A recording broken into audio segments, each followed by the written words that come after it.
cute. Hello, everyone. Thank you all for being here today. At Angel City, we have a new dress code in our tweed jackets. But thank you for being here for this important announcement for our club and the future of Angel City. Just about 5 months ago, I had a really important conversation with Becki Tweed at a really critical time in our season. And what felt like before I had even finished asking the question to, will you step in and take over this team, she answered with a confident and definitive yes. What transpired after that moment, we all were fortunate to watch unfold. That started by beating the then #1 team in the league, team just south of us, an 11-game unbeaten streak, a final home game win of 5-1, including a phenomenal bicycle kick, and the first playoff berth in Angel City history in just our second season. For all of this and many more reasons, we are so thrilled that the interim tag has officially been removed from Becki Tweed's title as head coach of Angel City Football Club.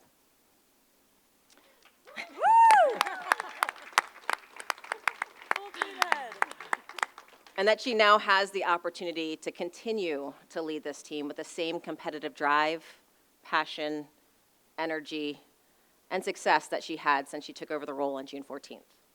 She will not be starting over, but continuing next year with the incredible momentum she and this team have created. The buy-in on Becki's strategy and leadership extended to our players, staff, community, and even you all, the media.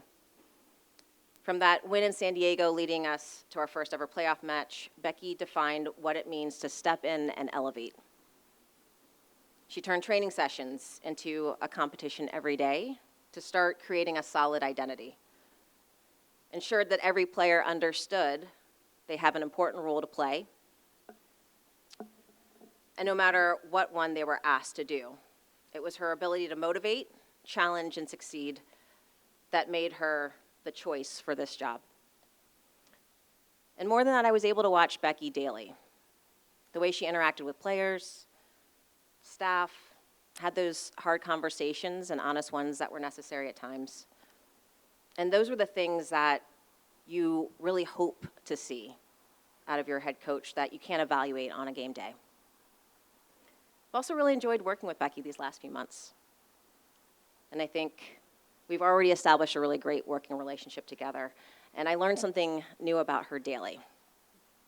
Perhaps the most recent learning, and I think really critical one to share right now publicly, came when she was a young girl.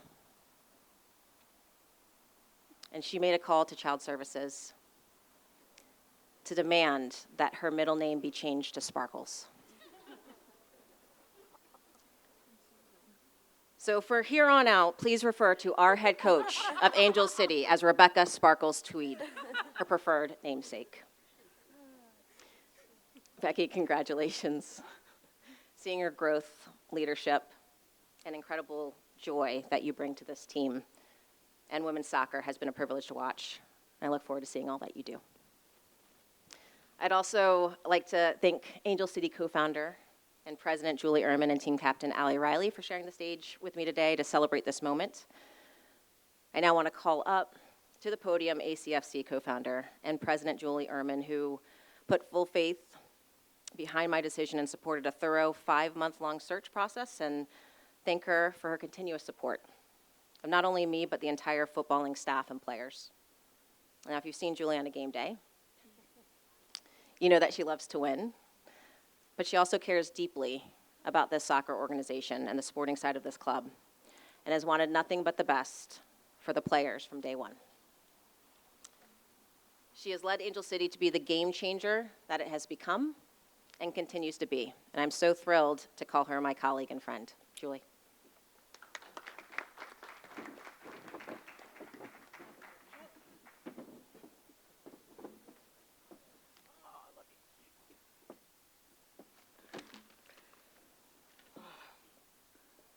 Thank you, Angela. Thank you, media, for being here today. I think it's unequivocal that I have the best job in the world, and it starts by working daily with Angela, building Angel City Football Club. We talked about from the beginning that we want to set higher expectations on and off the pitch. That also means winning on the pitch. But it also means being realistic about our goals and where we are in our development and taking the time and care to build the right foundation that we can grow from and to become one of those legacy teams that Los Angeles continues to build year in and year out. Angela's had this role for only a year now. And in that time, she has signed the #1 draft pick in Alyssa Thompson, brought in world-class talent like Amandine Henry, and made the decision, the excellent decision, to make Becki Tweed our head coach of Angel City Football Club. Angela is thorough and meticulous in everything that she does, and it's been a privilege to support her and work with her for this last year, and I look so forward to doing it for many more years to come. As Angela mentioned, we committed to a process 5 months ago to find the absolute best person to lead Angel City Football Club. Angela made it a point to talk to all of our key stakeholders, which includes, and you know Angel City is a big group, our founders, our board, our staff, and even our players in this process and in this decision. So I know that I can stand here today and say, not only did we find the right coach for today, but we found the right coach to help us build our future. Becki has exhibited confidence and focus from the beginning. She walked into what could easily be described as the most important game of the season for Angel City, away against our rivals, San Diego Wave. It could have been really easy for Becki to make excuses, to downplay the significance of that game, and to be okay with getting a draw or even fighting hard to the end. And yet, as you remember, and I will remind you, we walked away from that game with a 2-1 victory, and it was the beginning of the most incredible journey that this team and Becki went on, with an 11-game unbeaten streak. I mean, Becki's stats for the second half of the season were 8 wins, 2 losses, and 5 ties. It's absolutely incredible, and I believe it's probably the best record of any team the second half of this year. And she was doing that with an interim tag and focused on winning every day. Not winning the job, but building the confidence of the players, winning over the players, and winning over our team and our community. I don't know if you know this, but Becki played professionally. Becki played in Europe. She played in the WPSL. She has coached in youth. She has coached in the NWSL, and she's also been an assistant coach for the U.S. Youth National Team U20s. She has an insane amount of experience that she's bringing to the head coaching role here at Angel City. With all of that said, I can say without hesitation that she is ready to lead Angel City. It's her time.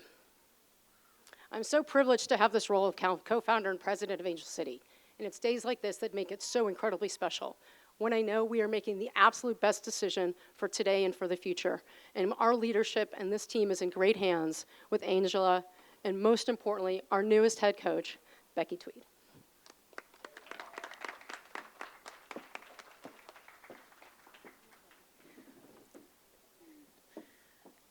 Next, we're going to hear from Angel City defender and team captain Allie Riley. It was extremely important to me to have the players be a part of this search process. And, after all, this decision affects them the most. So having Allie here with us today, representing her team and showing her support for Becki and continuing her role as head coach is critical. Allie's a special kind of leader. She represents and supports her teammates day in and day out and is endlessly passionate about this club and this city. Anyone who's heard Allie speak about this club and this city, you know exactly what I mean. If you remember the TIFO from our home opener this past year, the fans clearly love her as much as she loves them. From being inspired by my former teammates at the '99 World Cup final at the Rose Bowl as a young girl, to now being an inspiration for fans of all ages in her hometown, she has made an indelible mark on the history of Angel City. Allie, please come on up.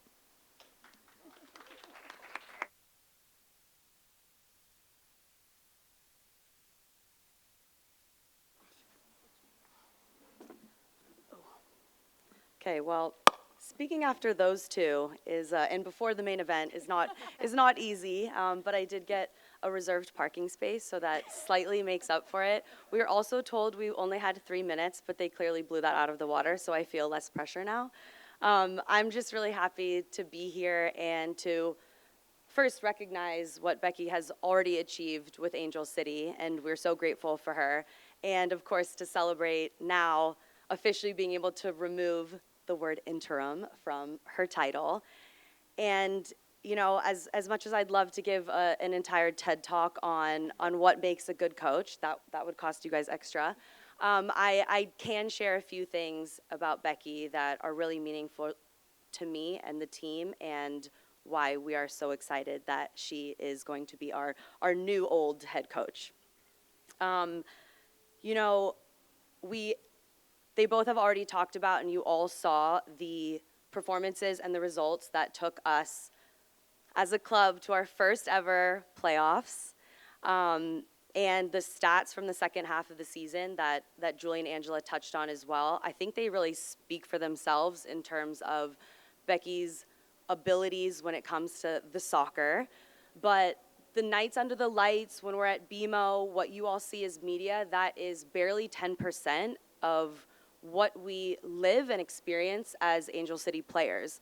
It's the other 90% you don't see when we're at the training ground, when we are doing extras, when we're doing rehab in the treatment room, when we're in the gym, when we are in meetings, when we're doing analysis.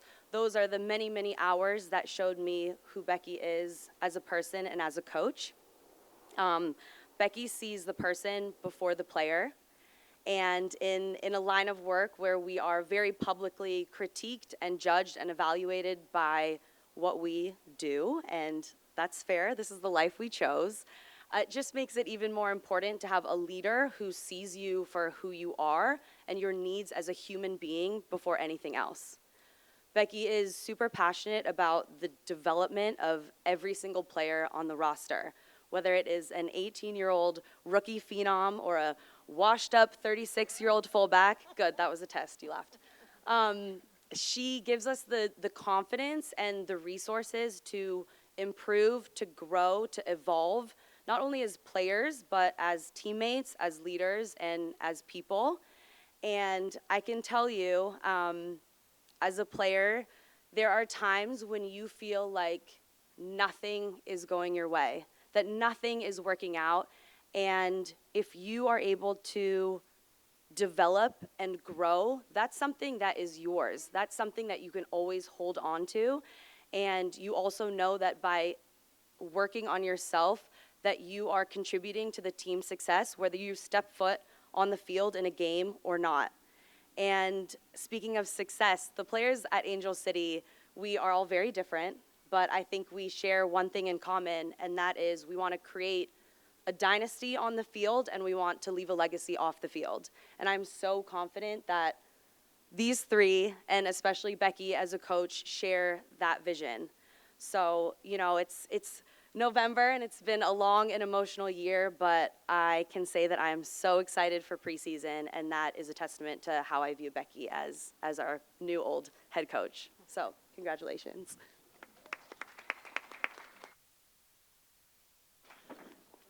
And last but not least, it is my great, great pleasure to officially welcome Angel City Football Club's head coach, Becki Tweed.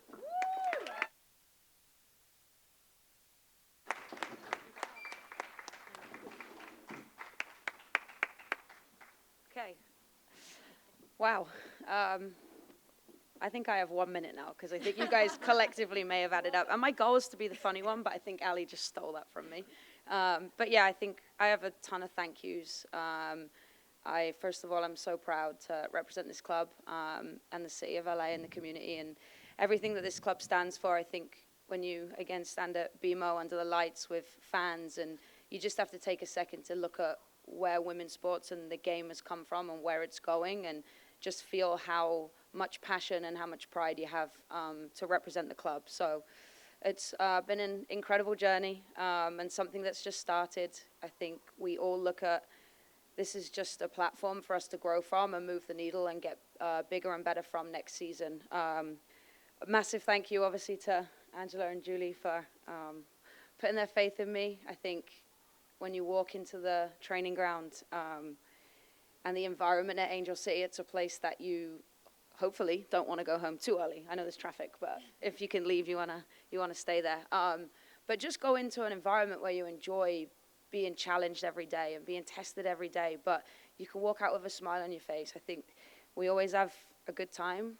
We always challenge each other, and I think that's really important. The players have been incredible. I know that everybody sees my name on this, but the environment is a real team environment, and that starts from Ali as an incredible leader and an incredible captain, and very level-headed and keeps me grounded in times that I need telling what's going on. And then in other times, she just deals with it. And that's massive. And I think having a group of players that are so bought into the success and to the community and to the club is something that resonates with me massively, and it makes me excited to work with them every single day.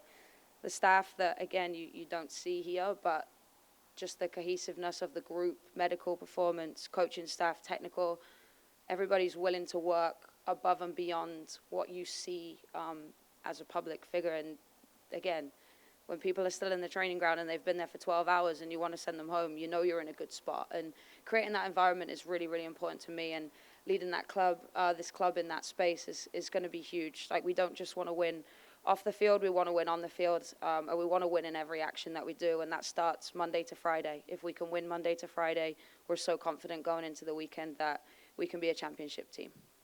Thank you. That was a minute.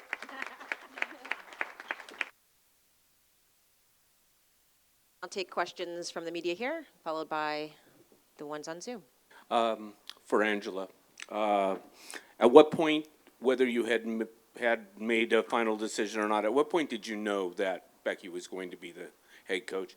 How many people did you talk to in terms of other candidates that you might have considered?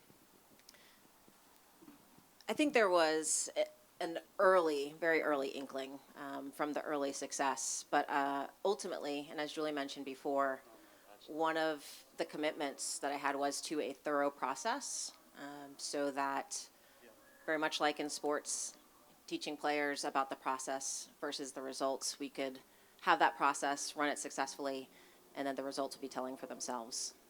And so I think with confidence, we're able to make that decision, but also allowing for the process to play out.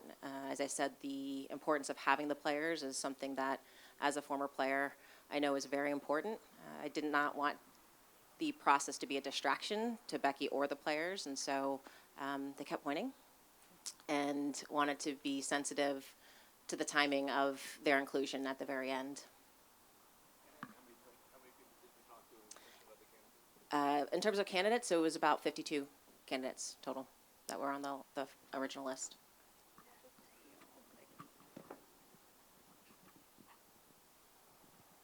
I got a question for Becki and for Julie. For Becki, obviously being around the team, I'm just curious to see or to know what you saw change in your time as an assistant to your time as interim. And then for Julie, you've talked about from the beginning just the success and the ambition that this franchise has. You guys took that next step, made the playoffs. This is obviously another step in that right direction as you guys keep talking about. What is success in year 3 measured by? I think for me, creating an environment where people were able to grow and develop but compete every single day was really important. And I truly, truly believe that, yes, we win games on the weekend, but you actually win them Monday to Friday. And it takes 26, however many big your roster is, it takes every single player to execute their role that week. And we talked a lot about it as a team. You don't always enjoy your role and you don't always agree with your role, but you must do your role to the best ability to allow the team to be successful. And that's something that we constantly talked about every week as a group, and it led to a competitive environment on and off the field, just led to accountability and standards being so high, and everybody was so bought in. And I think ultimately that's, you know, you get to the hard times on the weekend and you get to the moments that define 3 points or 1 point, and you pull each other through those moments because you know you spent Monday to Friday grinding it out with each other through the good and the bad. And I think those things have been really important. Hi, this question is for Becki. Oh, I'm sorry. Is it me? You mentioned grinding, and all I can think of is that Houston game. And I have anxiety going back to that one. When you grind out the win. No, it's a great question. We view success on 3 metrics: the impact we have in the community, the performance on the pitch, and the way that we can lead women's sports to drive real value. We were fortunate to build this club 2 years before we ever had to take the pitch. So we really focused on what are our values, who's our community, how do we include them in how we want to give back to the community, and then how do we drive real value for women's sports that we knew existed that nobody was focused on. So we've seen incredible operational success within Angel City, from having the highest ticket revenue to the highest attendance, to the largest sponsorship revenue, to the largest community, to the greatest amount of impact. We've already put over $2 million of impact in the community, and we'll have over $5 million of impact in the next couple of years. The next step was building a world-class team, a world-class coaching staff. In our second year, led by Becki Tweed for half of it, getting to the playoffs was a huge goal for us. And I think Becki, or Savvy, one of our players, said it best. When we walked into preseason, our second year, we had playoffs as a goal, but probably had no right to put that on the board. And this team achieved it. So obviously I'm going to be really excited to see what Becki and Allie put on the board next time. And then as far as just leading for women's sports, driving value, showing that fans will show up, fans will invest, fans will buy, makes the whole sport grow, and we like leading from the front, so we'll keep doing that. Hi, I have a question from my 10-year-old reporter who's in school, so she could not be here today. But she wants to ask Becki, she says, congratulations, Becki, Miss Becki. I think you're amazing. How does it feel to be our new Angel City head coach? Because we love you guys.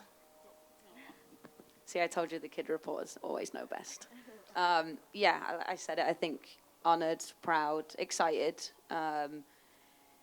It's like the season ended, but it didn't end for us. We feel like we have so much unfinished business. And when you sit in meetings and in a room and you just want to move on to what's next, it's really important that you have that feeling that you feel unfinished and you feel like there's so much more space to grow. So I think having that feeling is just exciting. And that's what I'm thinking about now. Like, what does it look like? Where do we move forward? Where can we push the needle even further? Hiya. We spoke about how your kind of identity as a club was built on those grinding performances and winning by small margins, etc. But you left such a massive impression on the final game in front of the LA audience. How do you continue to do that, and then not just go from teams that are grinding out results to teams that are actually playing well consistently and dominating other teams and winning by larger margins? And then secondly, I guess this one's for Angela, how do you then help Becki find those players that can actually do that then in the transfer market, in the draft, etc.?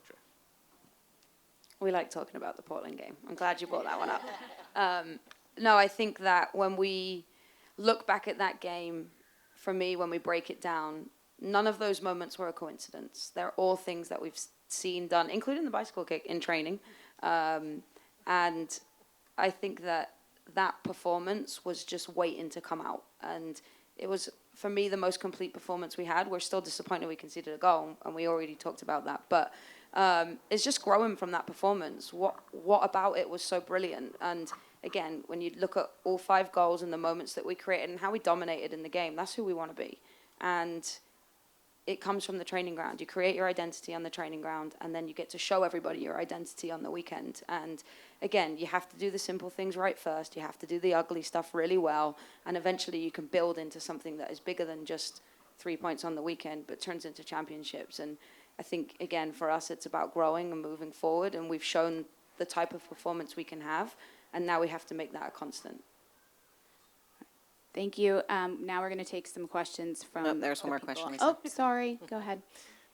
I think it's brick by brick in terms of the support for Becki, as well as how we approach strategically our transfer markets, trades, ultimately. And what's fantastic about Becki being named this head coach is that it's not a change. I think providing consistency amongst our staff, providing consistency amongst our player group, they have just proven that they can do a lot with the group that we currently have. And I think the more that you are able to have a team play together, know and understand what their movements are like, what they are thinking, the better the performances ultimately will be. So right now it's more about adding depth versus really making a lot of changes to our roster. I think also it is important to show that belief in our roster, in our players that we currently have, and maintaining that consistency. And then ultimately, if players are coming into our environment, what does that integration look like? You know, we are a very special and unique club and want to bring out the best out of every single player and person. I have a question for a few of you guys. First, Coach, you said, after the OL game, you said it a few times that you're kind of going to self-reflect over the next, weeks, months. How has that self-reflection process gone for you so far? What are some of the major takeaways? For Julie, you mentioned the San Diego game, how important that was. I was wondering, moving forward, is there a name for that rivalry game? And do you guys plan to use that to maybe break the attendance record that was lost? And then for Allie, recently, you won the Community Impact Award. How important is that to you? And then what is it like just working with football for her? And yeah. My self-reflection. Still working on it. I think I'm still processing everything that's going on. And I think when I did watch the game back, it took me a while, but I did. There's just so much space for us to grow. I think when we look at we played the last 12 games of the season like they were playoff games. But ultimately, when you get there, it is the playoffs. And I think that this moment just fuels us for more. I think there's things that we can look back on, and you play a playoff game and you have to be really brave. You have to say this is like the moment for us. And I look back at myself and some of the things I can reflect on from that, and I know that I have space to grow. But again, it's a box that we've checked, playoff game, done. Now next year, we grow from it. I think those moments are really important in players' careers. And you look at our group of players, we have experience, we have youth, we have players that have played in playoffs, players that haven't played in playoffs. And again, like Angela said, with consistency and moving forward with that, now we can all say we've been through it together and we really do know what it takes. I love our rivalry with San Diego. When you look at San Diego, you have incredible leadership with Jill Ellis and Casey Stoney. You have an incredible sports community in San Diego that shows up for their fans. But you also have the title of Best in California, which is always going to be Los Angeles, and the people that live in Los Angeles need to reflect that. And so beating San Diego feels really good when we do it. We are still working for a name of that rivalry. We're working closely with our fans and supporters because we want to do it justice, I think is one way of thinking about it. But it's great to have rivalries like that. We play up for those games. Bragging rights are really important, not only on the field, but in the office. It drives us just as much as it drives the players, and looking forward to how it's going to feel a little different with our friends up north when they take the pitch this year, and what that rivalry will look like.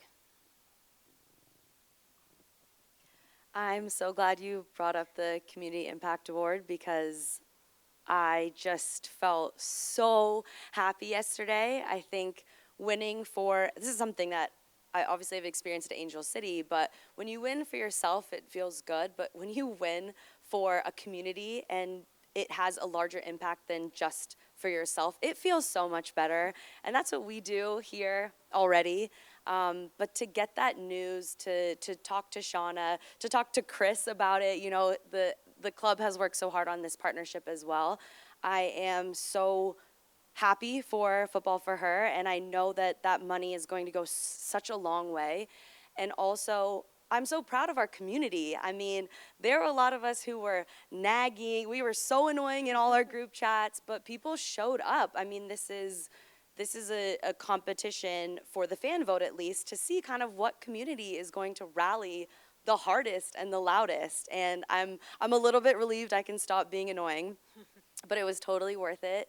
And I think a lot of people, maybe when you see content or think about Football for Her, you think of the soccer side of it. But when I think of Football for Her, it's so much about community and safe spaces and diversity, representation, things that I think we all could use more of in every space. And it's not over yet. This was so far, every organization received the $5,000, and then now Shauna will get an additional 10. But of course, the grand $25,000 prize will be announced at the final. But I am really, really proud to have been invited to be a part of it and just to use my platform to bug people, but to really empower them and to highlight that program. And the fact that we got rewarded just feels so good. So thank you for giving me an opportunity to speak about it. Great. Oh, okay. I'm going to take a couple questions from the Zoom. I'm actually going to start Steph Young from The Athletic. This question is for Rebecca Sparkles. I could not wait. I had to take that one first. This question's for Rebecca Sparkles. Has this season helped shape or add to your approach in terms of player and locker room management, given the challenges you faced? Maybe there being some negative feelings or moments, but also there being some big emotional highs at the end of the season and into the playoffs.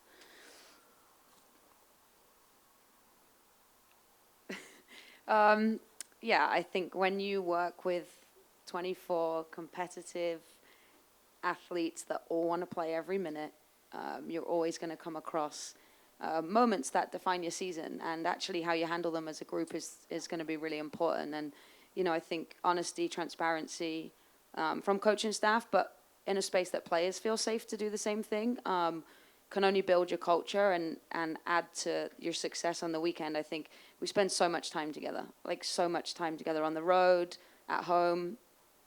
There's going to be times when, it gets difficult and it gets tough, but actually the teams that deal with them the best are going to be the most successful. And that's what preseason is for. Preseason is for, building on your culture and developing your culture, but then challenging it, because then you don't have to have it challenged in the season. And again, the NWSL is wild. We all know that. And there's so many ups and downs, but how you deal with that emotionally as a group and staying level-headed across your wins, across your losses, across moments where you should have won and you didn't is really, really important. Otherwise, you ride the roller coaster, and ultimately the team that can stay on the roller coaster the longest will win the championship. Thanks. The next question comes from Jenna Tonelli from The Messenger and Equalizer. Angela and Becki, can you talk about what it will be like to work together in the off season, and specifically around the expansion draft coming up? I feel like all of our family keep asking, now you get a break, right? And season's over. This is when our season starts. Again, we probably had a couple days break, and I think Becki and I have already started working together this off season, which has been phenomenal. We just finished a few days of player interviews where we have an opportunity to get feedback from our players at the end of the season after some time of reflection. And I think that's an important part of our process, to really have that time to evaluate the season and the areas that we want to grow in, and how we really structure the process and what that roadmap looks like to an NWSL championship. I think being able to talk a lot more soccer now with Becki is going to be really important to our relationship, making sure that we understand one another on the same page, can predict what that looks like in player profiles, so that when we're looking at players for the future, we're already automatically on the same page. And I think the expansion draft is just it's an interesting place to be in. I don't like it because ultimately we do value every single player on our team, and it's really hard to say you only get to protect a certain amount of players, and what that other impact can be for a player who technically is not on that protection list. So we have not gotten to that part yet. That's kind of on our to-do list for next, on the strategy around that, and how we can really look at this draft to maximize the players on our roster currently, and make sure that we, again, are strategically on the same page moving forward into the next season. Becki, do you have anything to add about working with Angela in the off-season? Yeah, I think it changes now that the season is over and we have more time again to reflect, but to think about moving forward and what we need and spaces that we need to grow.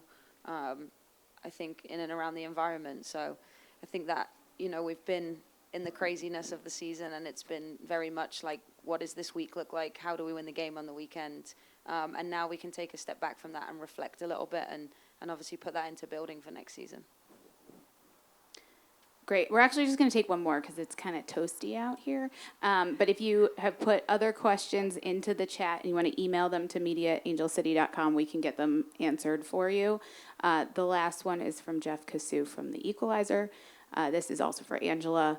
As a follow-up to the interview process, how did you manage a 5-month process, both with external candidates and internally with Becki, with everyone likely anxious for answers? You mentioned respecting the player part of the process and the timing. Was it important for you from the start to get through the season before making a final decision? I think the importance was completion of the actual process. The timeline that was set from the very beginning when we started the search process initially was October 15th. We missed that by a little bit, about a week, but that was something that was very transparent early on with all the candidates that we spoke to.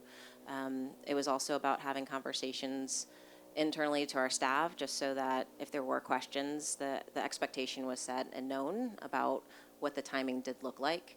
I don't think it was comfortable for anybody to be in that situation, but ultimately being able to get through the entire process being the goal, and I think a very important one, and the essentially job that I wanted to have was to allow Becki to focus on the week-to-week, on winning the games, on the preparation of the team and the players, and bring them in at that last possible moment as well, due to the season and the playoffs. Okay, great. Thank you. Thank you, everybody, for coming.